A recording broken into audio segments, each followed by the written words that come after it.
Uh, we often get asked for these recordings, so make sure I do that. And then I will share my screen to just give everyone a nice welcome. And so today is October 31st. It is our roundtable session looking at the changing face of retail space in commercial districts.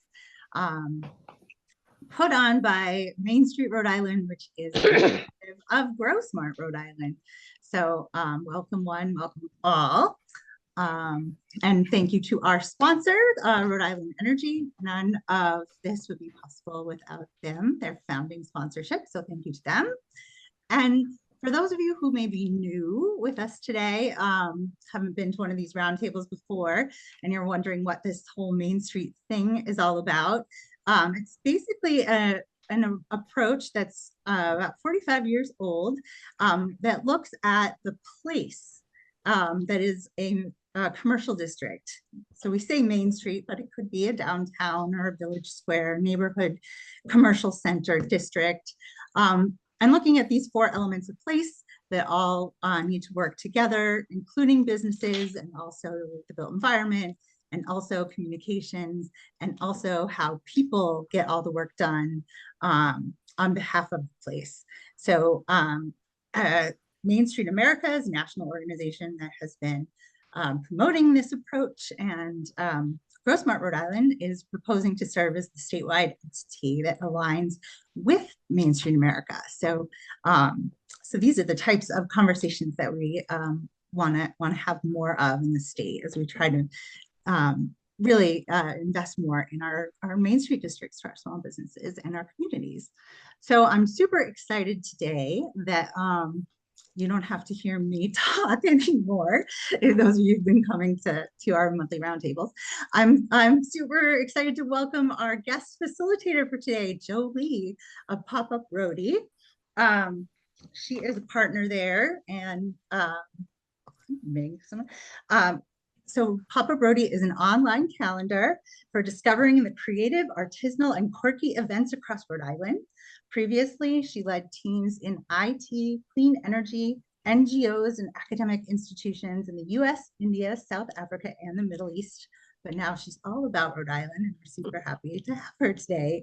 And we've also got a couple of fantastic panelists. I'm so excited to welcome. Jo will introduce them to you. So before we get all the way started, I just want to remind everyone who may have hopped on a little late that we are recording this session, that we do ask everyone to stay on mute unless you are actively asking a question or talking. If you do want to talk, please use the raise hand feature so we know. But also please make great use of the chat, chat. I have a lot of stuff I want to share today because I know there's so much to talk about. We only have an hour, so definitely use that chat to ask your questions and also share other thoughts with us. So I'm going to stop sharing and turn it back over to Jo. Thank you so much for being here. Hi, everyone. Yes, happy Halloween. And I just want to start by thanking everyone for being here. It's beautiful out. I know you have a million things to do, and you chose to be here. And it's because you care about our local economy, our main streets, and our local communities. So thank you. Yes, once again, I'm Jo. I run Pop-Up Rhody, a curated calendar of small business events. And we had an interesting journey to where we are today. And I'm going to share a little bit about it because I think it sheds light on the state of retail today. So we started actually as an online site. It was an Airbnb for pop-ups.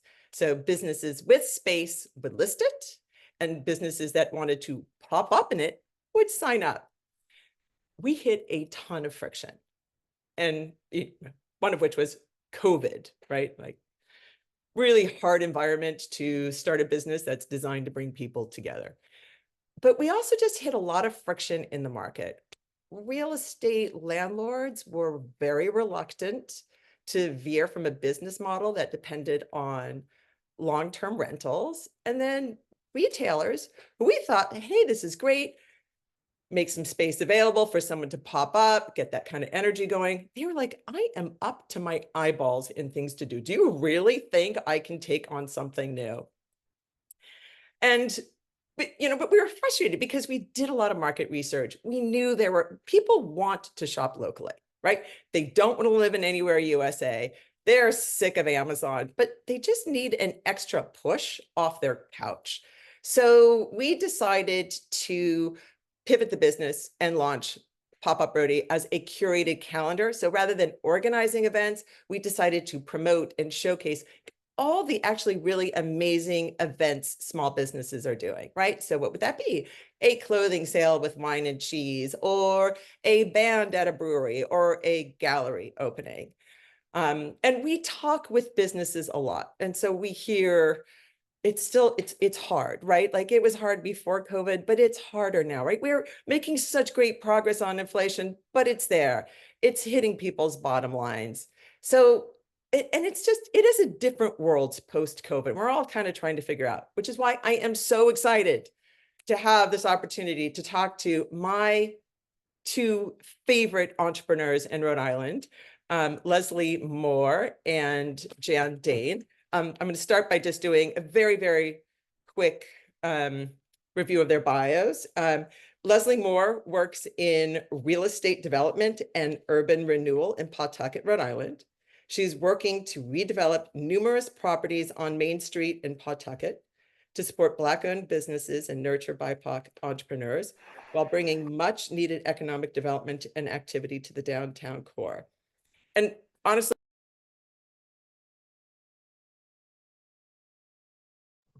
Joe, you just went on mute. Can you unmute yourself? Yeah, sorry. oh, sorry about that. Anyways, did you guys hear Leslie's bio? Just the last sentence. Repeat it. Last sentence is, okay. She's working to redevelop numerous properties on Main Street in Pawtucket to support Black-owned businesses and nurture BIPOC entrepreneurs while bringing much needed economic development activity to the downtown core. But what I want to say is that just call her, go get a tour. You'll be amazed. You'll be inspired. She's turning an insurance company into a theater. Like the whole thing is like, what? And like me, you will just start referring businesses to her. It's truly magnificent. Jan Dane owns Stock Culinary Goods on Hope Street on the east side of Providence. And I think, in both the case of Leslie and Jan, we always think of retailers, well, you were just simply born to be a retailer, right? No, like they have these really fascinating sort of trajectories to retail. And Leslie, I yours is interesting. Jan, yours is interesting. I mean, and I hope that comes out a bit. But Jan in particular, she went from ABC News to Stock Culinary Goods, right? Like, you never really know the face behind the retailer. It's worth asking. Anyway, Stock Culinary Goods, that's where tis the season, right? If you need any tips on cooking, someone just to hold your hand, buy that like culinary gizmo that's going to make your Thanksgiving or your holiday dinner pop, go to Stock. And might I also say, if you need a gift, go to Stock. Jan, her staff, they're so knowledgeable. They're so caring. You will truly make somebody's life joyous with a gift from Stock. So with all that said, Leslie, I'm going to start with you.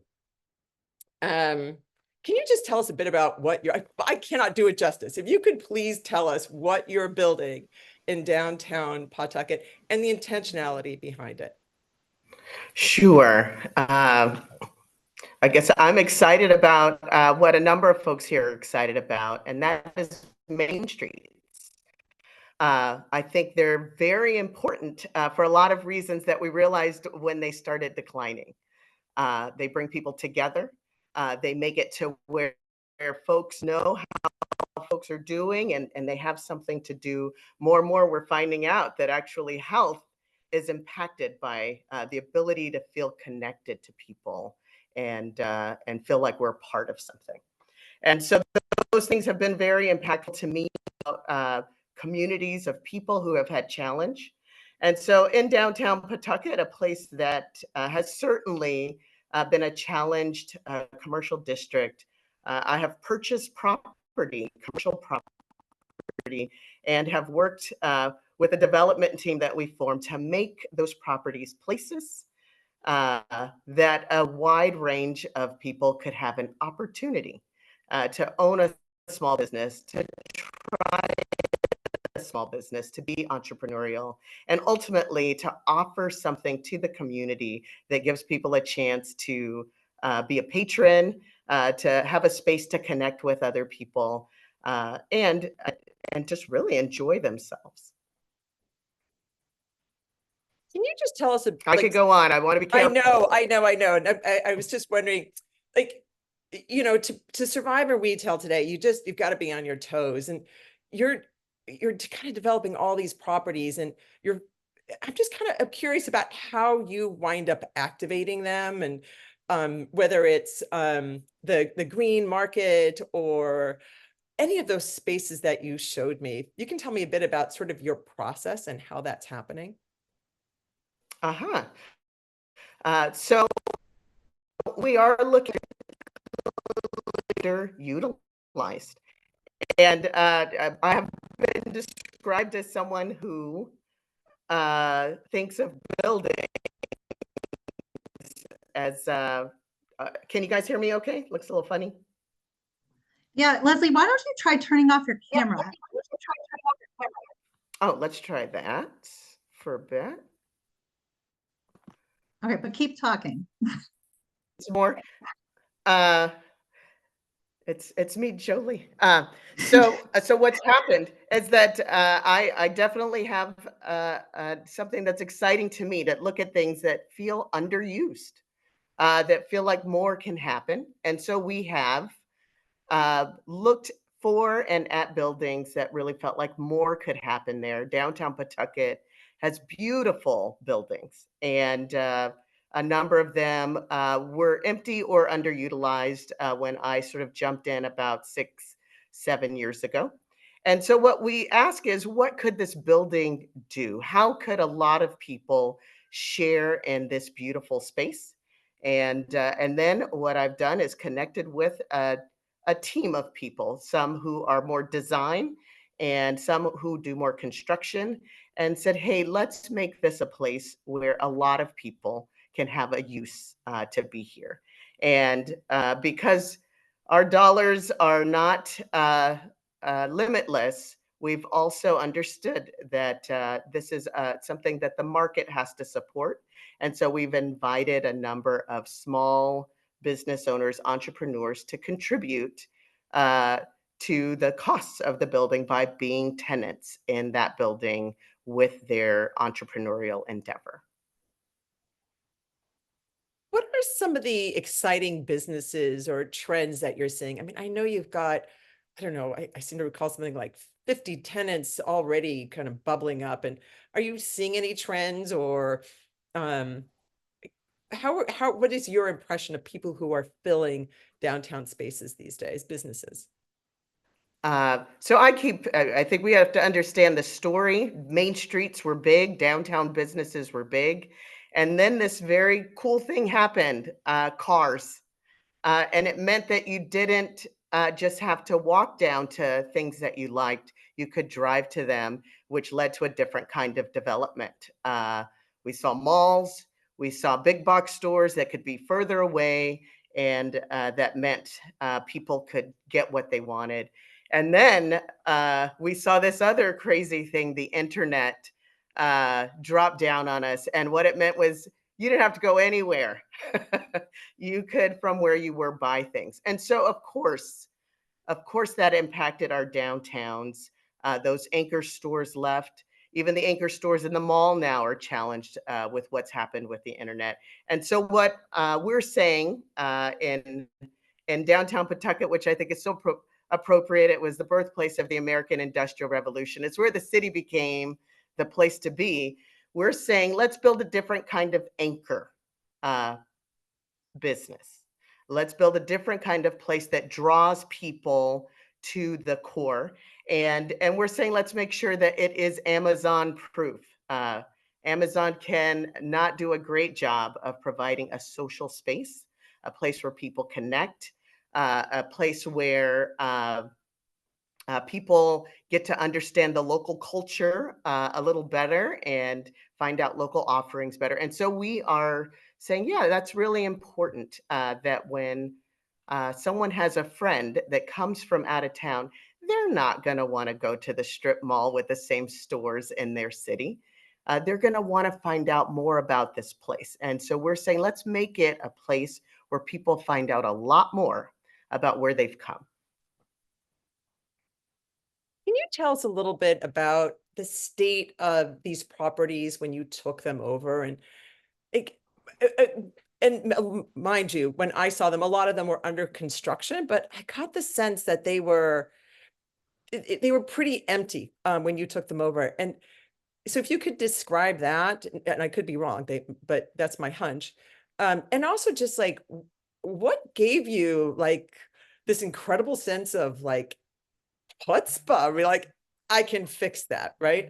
Like, that's, I think a lot of us saw, whoa, that could be something, but didn't do anything about it. You did. Now, I'm always asking, I guess my background is I'm sort of a missionary, a church missionary, a Christian missionary. And so I'm always saying, hey, how do we help people? And so when I look at a city, I'm not just saying, what does this city need, as if the streets need to be taken care of. It's what do these people need? And so that did lead to a different kind of what would we do with these properties if we had them? And so I'm somebody who can be very opinionated, and so maybe the words led before the action, that I kept saying things like, no, our cities can be different. They can work differently for the people who are here, especially those who are the most marginalized. It has to do with ownership, and it has to do with values. And so I said those things, and I would like to say, oh my goodness, then God gave me keys. And I had to live into that. And what it meant was, how do we make these buildings really make life better for the people who are here? And so of our development team, I'm the one who comes up with a lot of the use ideas. That's my role, and that's coming out of connecting with a lot of different people and hearing what they're saying. So, for example, there was a fabric store on Main Street. Excuse me. The owner of the fabric store decided that they probably would do better going to a big box center. They're now at a Target center. But what I saw was there were a lot of small business owners who were too small for even a shop that was going to be open every day. They had to keep money coming into their families. They had to keep a job. And so then it made sense to us to have a place where people could come when they could and sell these things that had been taking over their living rooms. It might have been bonnets, it might be cupcakes, it might be whatever. But once you get into something, you start investing in it, and it really does become too big for your house, for your family. And so we said, let's make a place where people can spill into, have a commercial space that they can use the internet to bring people to come and shop. And that's how the Green on Main came to life. It's a indoor park that's a marketplace where folks can set up shop when they want to sell. And so it's very helpful for the ecosystem. Everyone contributes what is affordable to them to have a shop that they can open in the hours that work for them. That's great to know about. And I can almost imagine Jan thinking like, I should go and see if there's some makers that would sell well in my store, right? Like that's a kind of, I imagine, connectivity, right? That Main Street can make possible. So Leslie, you're not the only developer in Pawtucket, right? Like, honestly, I kind of keep it hard to follow, but there's the stadium, there's Apex, there's like, seems to be a lot of talk about Pawtucket. I'm wondering how you see your development work and how it aligns with the other activity that's taking place. Uh-huh. I'm really excited for the development that's coming to Pawtucket. I think it's important. I think we've hoped for some big wins here. I guess what's probably important is that I'm saying, uh, but we wanted it for the people who are here. And so, can we make sure that we are holding space that absolutely gives the people who've been here, the people who've been waiting for positive, good things to happen? Can we hold space so that they can have an opportunity to benefit from a thriving commercial district, so that they can have an opportunity to live in a thriving commercial district, and so that things will be affordable to them in this commercial district? And so, developing in the way that we are is meant to hold that space, for it to be a place where people can, at the price point that they have, at the availability that they have, to enter into this market. That should be what Main Streets, it should be what our commercial districts do, is give the folks who need it the most opportunity. So, what would help you make sure your vision and your voice plays that role in this moment with this spotlight on Pawtucket? Like, what would you like to see government or any other kind of the other business levers that people pull? How would you like, what would you like to see to make sure that your vision of the future of Pawtucket actually manifests? That's a good question. There's a way that I'm always ranting and saying, you know what, in a couple years, everyone will see it. In a couple years, we'll all be saying, "What isn't this? Wasn't this a great idea?" Now we're seeing this kind of thing all over. But at this point, it looks so different. Having people who are open at different times is different. Having small shops that we sort of say, no, we're committed to a food place being here. We're going to give someone a chance. That person may learn a lot and decide, actually, which we did have someone decide, you know, I'm more into healthy food. I don't want people to come tell me what they want to eat. I want to tell them. So actually, I should be more of a nutritionist, right? You learn. Um, This is a very exciting way to build community and give opportunities, but it does look different. And so I think it's helpful for people to pay attention to the goal, understand that sometimes we're comparing apples to oranges, and that this is a very special orange. Instead of comparing it to an apple, we compare it to this thing that we've hoped for, that we've said we really value local business, supporting BIPOC business, really wanting our main streets to be a place where our neighbors are connecting. And we say, wow, this is a thing that is bringing that forward. So we're going to support it now. We're not going to sit back and wait to see if it's successful, but we're going to get some memberships here at some of the businesses. We are going to come and patron it as it grows. That's what makes it a lot easier for me and the other folks who are invested at this point.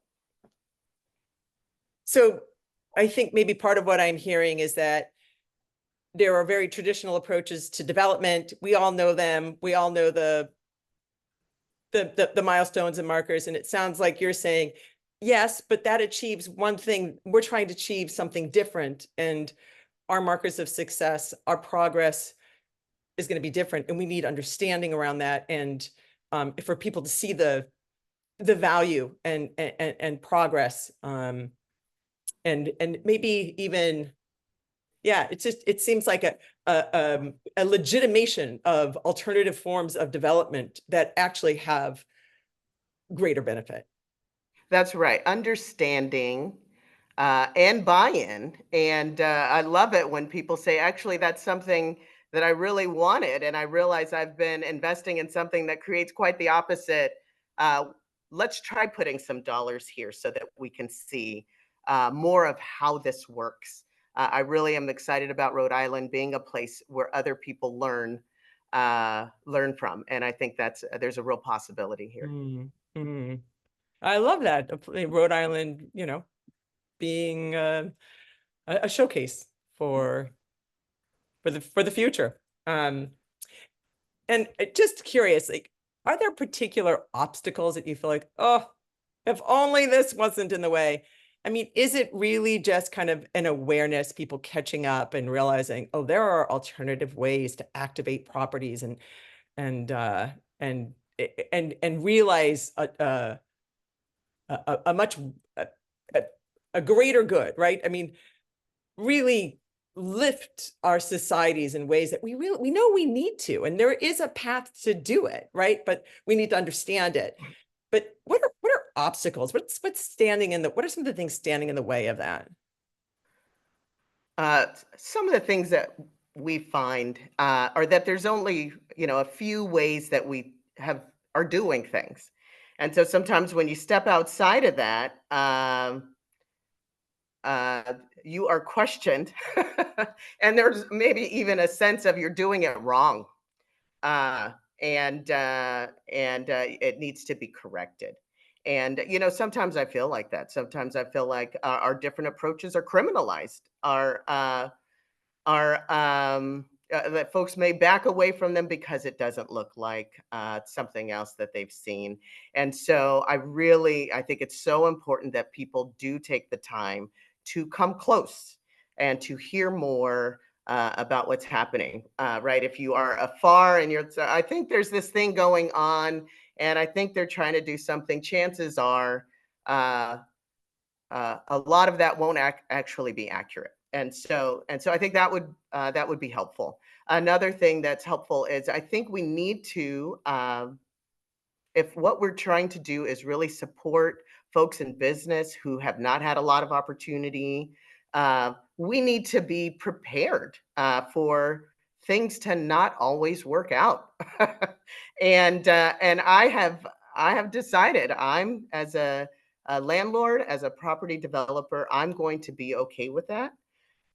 We will need some things that are pretty solid, and we will give opportunity for some folks who are trying. And actually, it's just so powerful that they learn in the process. We've had a number of people try something, it not work how they thought, and they come back later with something different, a different business concept.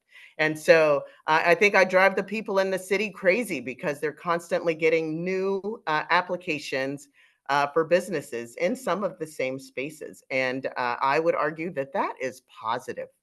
That is a sign of people getting opportunity, of people engaging in our city and our downtown. But we all have to sort of be okay with that. I try to tell our tenants, actually, it is not a problem that you tried and it didn't work out. That's you took away something. That's what entrepreneurship looks like. Exactly. I mean, that is entrepreneurship, right? Finding a better path forward. And I think it's so exciting that your spaces genuinely enable that. So yeah, once again, go call Leslie, check out the new Pawtucket, downtown Pawtucket. Hey, Joe, before you move on from Leslie, there's a question in the chat about how physically accessible are the spaces in Leslie's developments.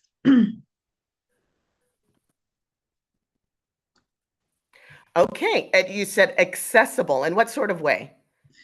Physically is the question. I think they're thinking ADA accessibility or Oh, good question. Good question. We do try to make sure that on the ground level of every building, there is some public offering. We understand that it's important that folks are able to get in, that they feel welcomed in the space. Now, all of these buildings actually are old. And so there are some spaces that have weird stairs and weird accesses. We have not been able to make all of the spaces accessible. I do feel like we may have to show a little more before we can get the kinds of dollars that make that possible. But we have inherited a few buildings with elevators that do need repairs.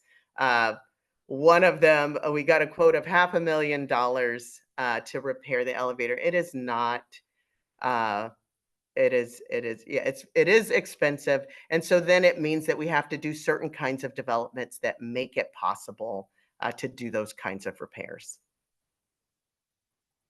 Really, I think we just uncovered one of those obstacles to businesses not being able to address a larger market and be more successful. I mean, yeah, we've such an important question. Okay, well, with that said.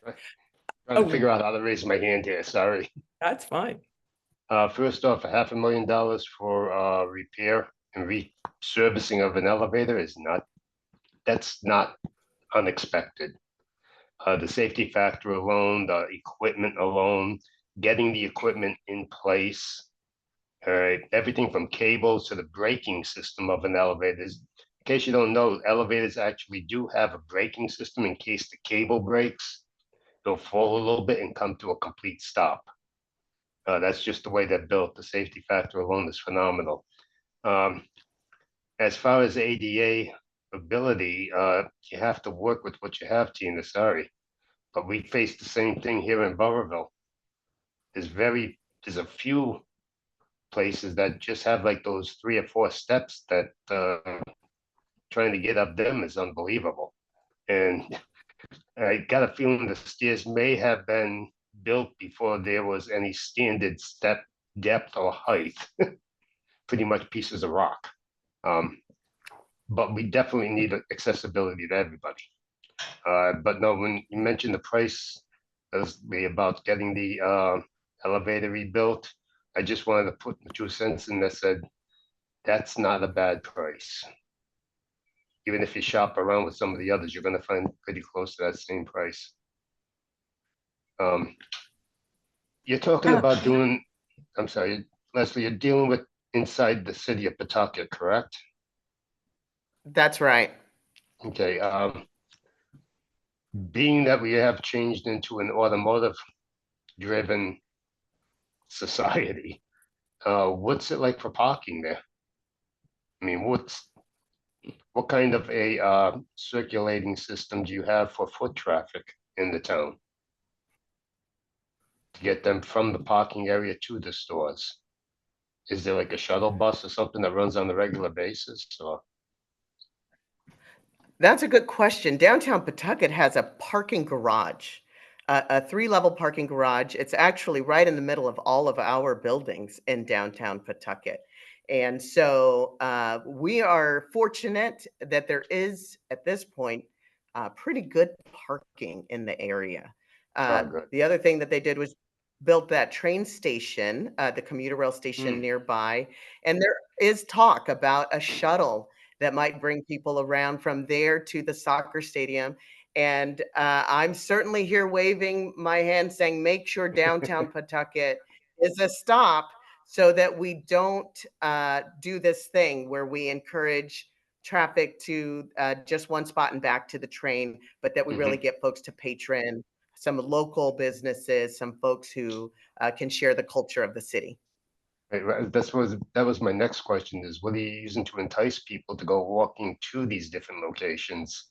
Yeah, Bruce, I'm actually going to pause you here and refer you to 2 of our previous roundtables. We did the last one was on parking studies in main streets, and we looked at Wickford Village as the example. And we did a whole session on walking incentives that was addressing that question. So for the sake of time, I'm going to pause you. Sorry, I'm the newbie here. I'm the newbie here. Sorry. Yeah, welcome. We're so happy you're here. And I want to let Tina ask her question, which I know goes, because she was the original question asker about the accessibility. And then let's move on to Jan. Make sure she's got plenty of time for her presentation. So Tina, you're up. Yeah, you know how important accessibility is to me and to the 55% of Rhode Islanders that use a mobility aid. I would love the opportunity to come down and work with you, because what you think you might not be able to fix, we might be able to adjust or fix in some small way. So I would love the opportunity to come down and see what we can do to get more accessibility in those buildings.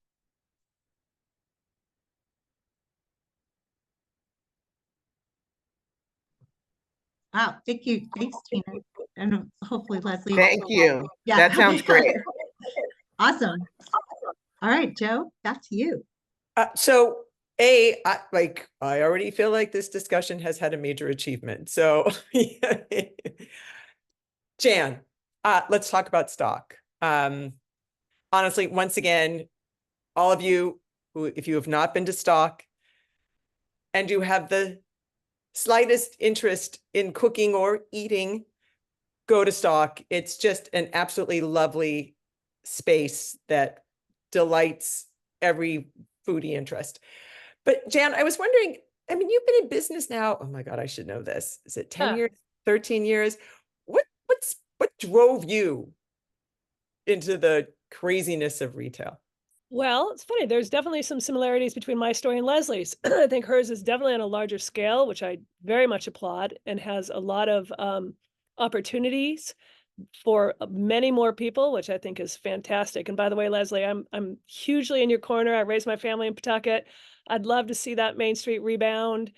I think you're on the right track. And by the way, I'm also confident it's going to happen. I think that train station and that soccer stadium are going to change things in ways we've never seen. I think there's gonna be so much momentum there, and I think you're in the right place. And I'm so glad it's you as a developer that's there, instead of somebody who's, maybe just strictly there because they foresee a profit in the future. So good on you.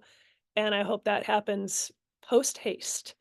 But speaking for myself, I'll be down soon to check you out if I ever leave this beautiful environment here at Stock. So my situation was, I think kind of actually alluded to earlier. It was post 2008. There was, if you can believe it, Hope Street had a lot of occupancy. I know that's hard to believe now, but it was true. And or a lot of availability. And this little building sat here untended for years and years and had graffiti on it and had a mustard peeling paint and a green awning, and it was sitting fallow and doing nothing. I was commuting to Westerly at the time, where I was working at the Ocean House in their food department. And I just was like, God, somebody's got to do something with that. Somebody's got to do something with that. And to your point, these circuitous paths between where you start and how you end up in retail can be quite odd and quite unusual. In no way did I see myself as a retailer. So 100% of my skill set has been learned in the last 13 years. But mainly it was just, this building sat empty. It needed something. I was working in the food space, and that just seemed like the obvious thing to do. So the very first day I sold my very first products and the people paid with cash. I had no cash in the till. I didn't have a till. I didn't have money. I didn't know what I was doing. I mean, contrast that to now.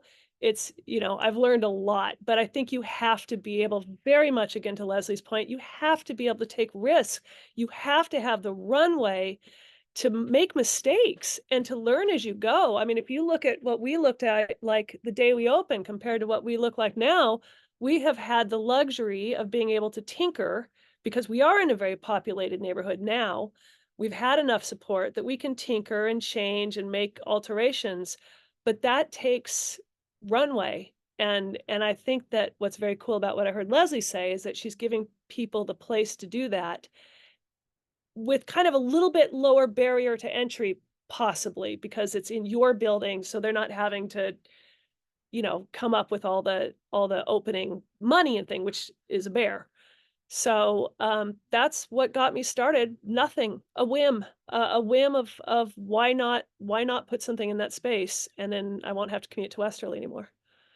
And what about just trends? Like, what did you see out there that helped you frame and shape your business? So it's amazing. And again, all of these to me are hopeful signs because we all just adjust. We adjust with the time and the demands.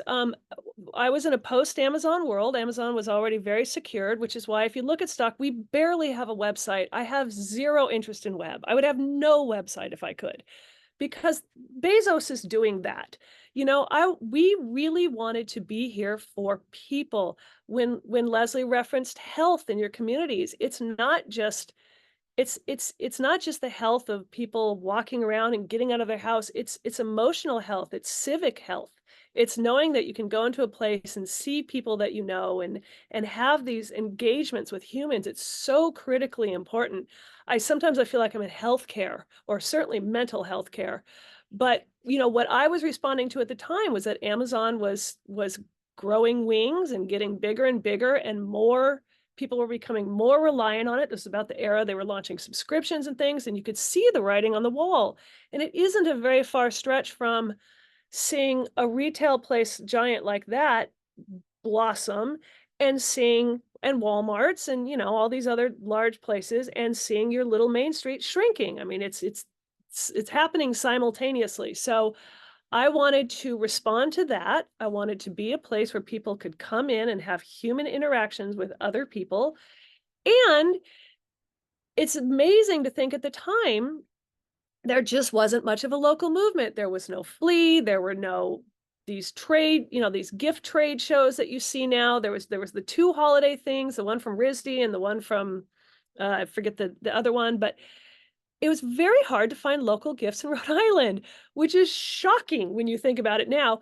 Asher had started at Frog and Toad. He'd started with his, "You can go to hell, I'm going to Pawtucket." And I was like, that's so cool. I'm from Pawtucket, you know? I was like, I want to be in the food space. I want to have things that reflect Rhode Island. My family was on the West Coast. I would go home to them. I didn't want to bring them something from Crate and Barrel. I wanted them to bring something that reflected Rhode Island. So we started very much with a local emphasis. Everything was going to be made locally. But we also wanted to be a kitchen store. And you really actually can't be both. A kitchen store needs to have products and names that you recognize. It has to be accessible, and this is really important to me, to everybody. I mean, we might have a $200 wooden bowl, but we're also going to have a $10 whisk. And it's important that you have both, because we want literally everybody to feel welcome in here.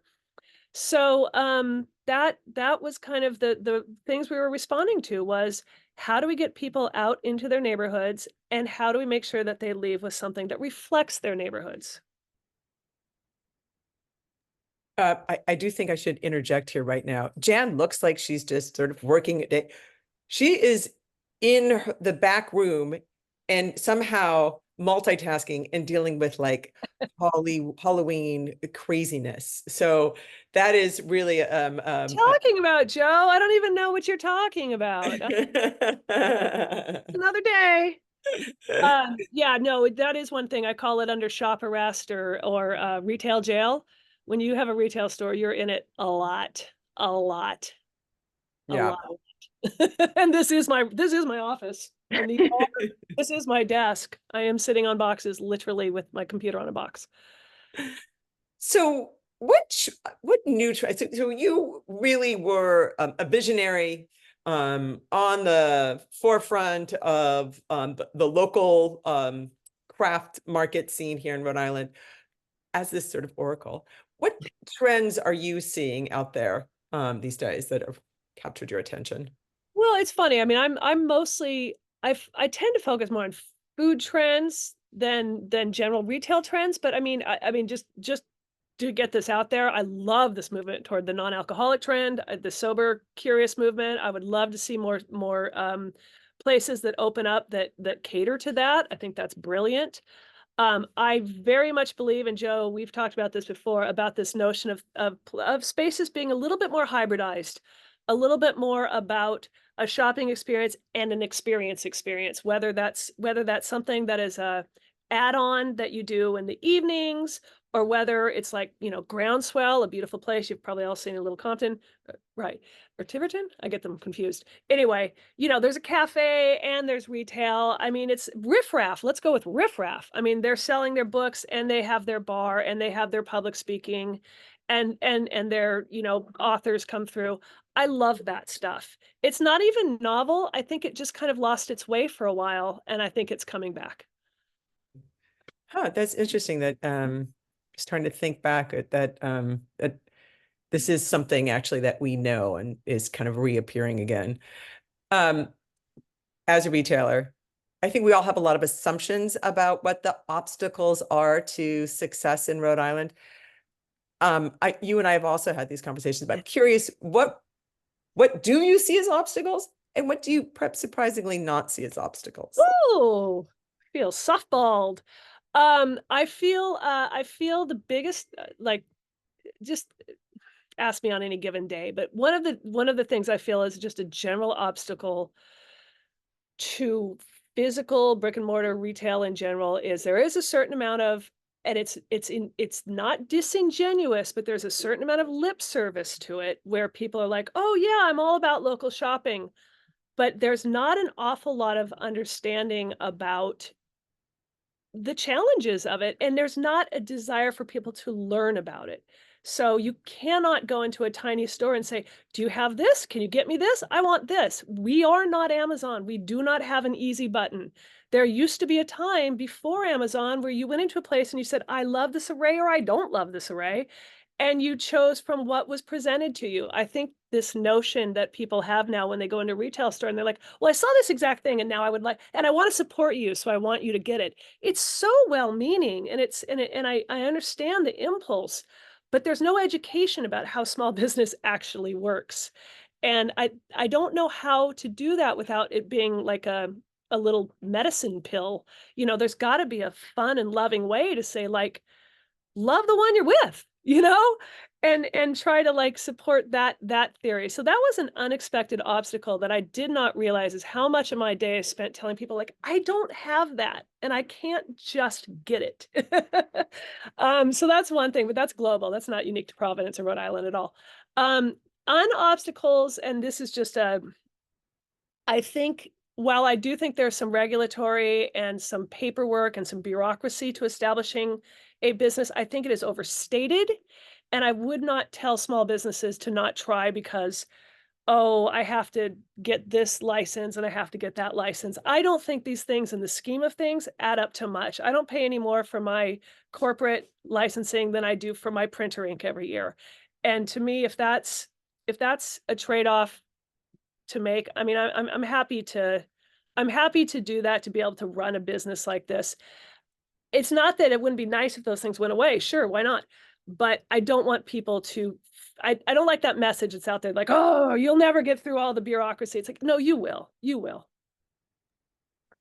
Thank you for those words. I mean, I think it's interesting, right? Like on the one hand, we hear in our market research, people don't want to live in anywhere USA, but there does need to be awareness about, well, if you don't want to live in anywhere USA, you need to be, you need to make that effort to develop awareness of alternative development tracks and of value. Like, what is local value, and what do you need to, how do you fuel it, right? And be proud of that and own that.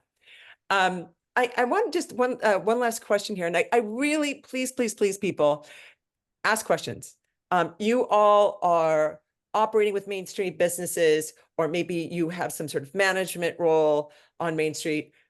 We'd love to hear your thoughts. So please feel free to add some questions. And I want to make sure we leave some time here, because this, sorry, but Bruce, right? Those were great questions, and Tina, really like helpful, right? This is how we move the needle. So please engage.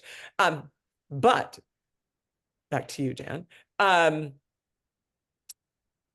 I noticed in that 4 main project street thing, Jillian, that you showed at the beginning, something around merchants associations or sort of associations. Jan, I'm just kind of curious, what your thoughts are on the role that these entities can play in building local business districts. A lot. I've been part of the Hope Street Merchants Association since the day I opened, and we've done street beautification. We host wild parties. We put up lights at Christmas, and it's all us. It's all of us retailers, and restaurant owners, and mostly retailers in our after hours. So they're great. I mean, if you get a working group of people, and that's what we as these entrepreneurial small businesses are. We're working people. If you give us a little bit of space, we can accomplish amazing things.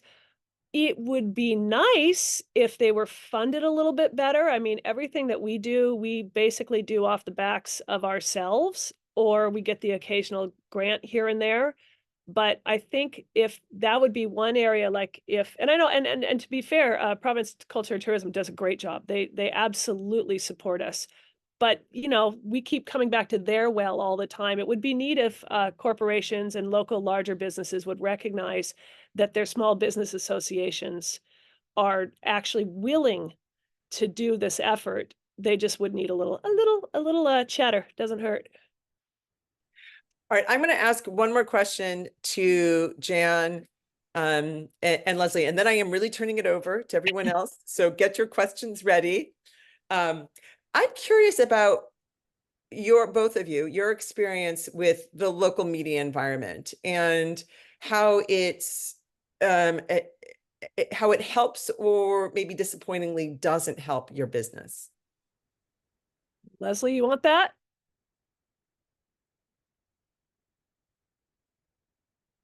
Well, okay. Media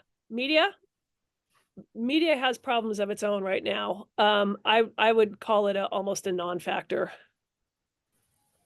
Sadly, I can't hear you, Joe, but I mean, I still like print. I'm old. I worked for magazines. I like print. I like to support print. I like to put ads in print, but that's, you know, that's, I guess all I can say to address the problems of the media is we have to invest in media. And I know we do with ads and things, but there's just not enough.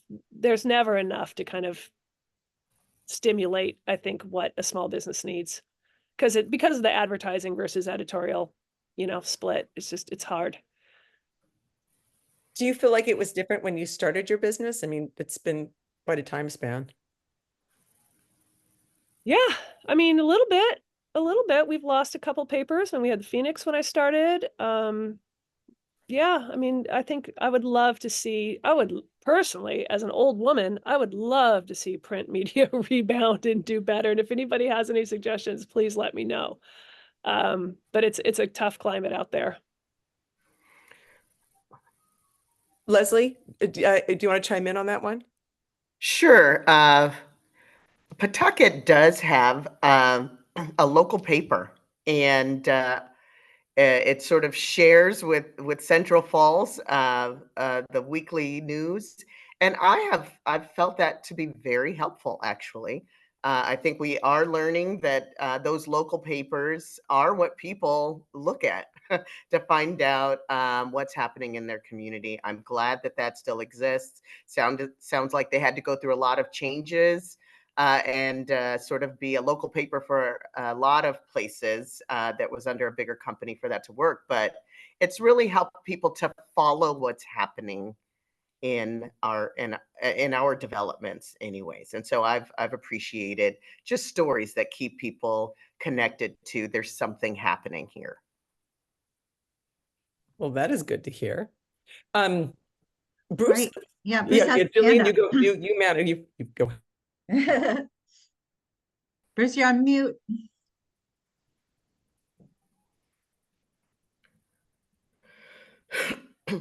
Eventually, there we go. How about that now? Yeah, you're I'm good. just going to say to Jen that whenever we're on vacation, we go into the smaller shops. I see that more like an opportunity buy type of thing. You have something that's being offered that you're not going to find on Amazon. And I think, maybe that's what people need to understand or somehow put out maybe as a sales ad. Hey, we're not Amazon. We got something special for you. I mean, Yeah, that's what I look for in the shops too. I also look for a wide variety of shops next door to each other. Not the same thing like, hate to use this, but in Newport, you go down, there's a souvenir shop right next door to 20 other souvenir shops. So maybe some kind of a breakup in the community would be great too. I also saw another question, so I turned it back over to Joe. Thank you, Joe. Jody. Yes, Karina, I believe you have a question for Jan. Do you want me to read it or do you want to just ask it? Go for it, Karina. Sure. And it's so funny. I was just starting to type into the chat the very question that you asked about merchants associations, because I live around the corner from Hope Street and I love stock, and I live not far from downtown Pawtucket. So I'm looking forward to visiting your development, Leslie, if I may. It sounds wonderful. But yeah, my question is about landlords and renting versus owning and retail. In the retail environment, obviously, Leslie, you know, your company is the landlord, which sounds like you're doing things in a really intentional and different way to help micro businesses to afford to work in that space. Jan, what's been your personal experience, and what's the experience that you've learned from the other retailers in your environment about working with landlords and how affordability challenges, what could be done differently, and any recommendations? Boy, that's a great question. I did not have the intentionality of Leslie when we started, so I rented. I am still renting, and actually my 13-year lease comes up this year.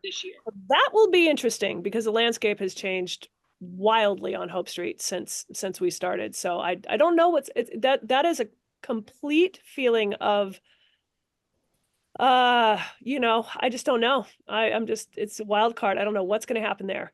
That said, if I were ever to try to do this again, boy, I would love to own, if there's a way to start by owning, what an advantage. But most people aren't going to be able to gin up that much money. And so No. And I feel like it's this what's this sort of scenario, a sort of a catch-22 almost, that when a small business like yours takes over an abandoned space or a disused space or a space that you've made inherently better over the years because your business is successful and because of all the hard work you've put in and that the community is bringing in rapport to you, you've now made that building so valuable. Yes. So now, through being successful as a small business, you've driven your own rent up. And it's like this conundrum of like, we want all the mainstream businesses to do well, but the better that they do, the higher the costs can go. And then other people can't afford to come in, and the people that are there may not be able to afford to release. And we've seen this a lot in downtown Providence, more, with other factors contributing, of course, wider ones in the economy, and then COVID and etc. But yeah, it's I'm just wondering if there's more of a role for local government and federal funds. It's not an area I'm expert in, but I just see it as happening. I have observed that too. I've had pretty much the same notion. I mean, the very first time I saw stock listed on a realtor's sell sheet, a house was for sale, it said located near stock. I thought, damn, that means we are providing value to this neighborhood. And I do worry I'll be priced out when I renegotiate this summer. I really hate to end us on that note, but that's not going to happen. Oh, wait. No. Here's a slightly different note. Go to stock now while you still can. Yeah. Oh no, I'm sorry. That's not going to happen. I worry because I'm a business owner and I worry all the time. That's the nature of it. It's not going to happen. We're going to be fine. We'll see you soon. We'll see you soon. But it is 1 o'clock, so it is my job to wrap us up here. I'm so grateful to you all for this fantastic conversation, which I know we've been saying all along is only the beginning, because there's clearly so much to talk about. So if you want to see more programs like this, talk to your mayors and your representatives and say, we need a Main Street coordinating program in Rhode Island to be permanent so that we can be doing this and so much more. So on that note, I will invite anyone who's involved at the local level in a Main Street. We are going to kick off what we're calling network meetings starting on November 16th. Now that is a Saturday. It's going to be from 9 to 12 at the Oasis Center in Providence on Broad Street. It will be just the first meeting to try to get all of us who are working on behalf of our local Main Streets to start getting together, and not just talking about the issues, but actually starting to connect and share ideas and build this network that we're trying to be. So that will be November 16th. Everyone is invited. Look for an email to be coming about that soon. And we'll be planning another, trying to squeeze in another one of these roundtable discussions before the end of the year. So look for that too. And yep, you can check out the old ones on the website and learn more about our initiative there. And I just want to end with a huge thank you. Thank you to Joe for being our guest facilitator. You did amazing. Thank you so much. Thank you to Jan and to Leslie for being our panelists today. Thank you. And for Caroline Stevens, my coworker, for really jumping in and helping put this one together. Thank you so much, everyone. I will stick on the Zoom if anyone has some last thoughts, but everybody else is hereby excused to go enjoy your happy Halloween. So Thank you. Bye, everyone. Thank you. Thank you, Jillian.